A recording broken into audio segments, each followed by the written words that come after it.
নিম্নচাপের প্রভাবে সাগর উপকূলীয় জেলার ঝালকাঠির কাঠালিয়া উপজেলার বিষখালী নদীর তীরবর্তী ৫ কিলোমিটার বেড়িবাঁধ আংশিক ভেঙে গেছে। হুমকির মুখে রয়েছে এ সকল এলাকা বাসিন্দা ও ঘরবাড়ি। কাঠালিয়া উপজেলার লঞ্চঘাটসহ বড় কাঠালিয়া, শৌলজালিয়া, আওড়াবুনিয়া, চিংড়াখালী এলাকার প্রায় ৫ কিলোমিটার বেড়িবাঁধ আংশিক ভেঙে যাওয়ায় চরম ঝুঁকিতে রয়েছে এখানকার মানুষ। যে কোনো মুহূর্তে বাকি অংশ ভেঙে বড় ধরনের দুর্ঘটনা ঘটতে পারে বলে এলাকার বসবাসকারী লোকদের ধারণা।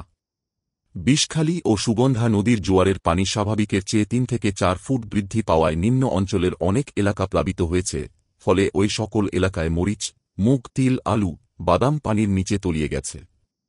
চরম কষ্টে দিন কাটছে কৃষকদের। বিভিন্ন এলাকার মাছের ঘের ও খামার পানিতে প্লাবিত হয়েছে, এতে মৎস্যচাষীদের ব্যাপক ক্ষয়ক্ষতি হয়েছে।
বান্ধব বাড়ি সব টানা লাগে, কোথায় নিয়ে রাখবো, কি হবো, ঘুমাতে তাই কাজের সন্ধানে বাইরে ছিলাম, এখন কাজকর্ম নাই, এই যারাই রয়েছে এই খেয়াঘাট অনেক অনেক বেশি বর্ষা।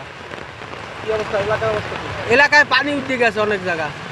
না স্বাভাবিক মতো নয়, যাত্রী নেই তো, বৃষ্টি পড়লে কারণে যাত্রী খুব কম। কিন্তু আমরা কিছু লোক আছে অল্প চলাচলি বৃষ্টি দিচ্ছে কিছু যাত্রী যাতায়াত করার জন্য, সেই জন্য আমরা এই আছে এই জায়গায়।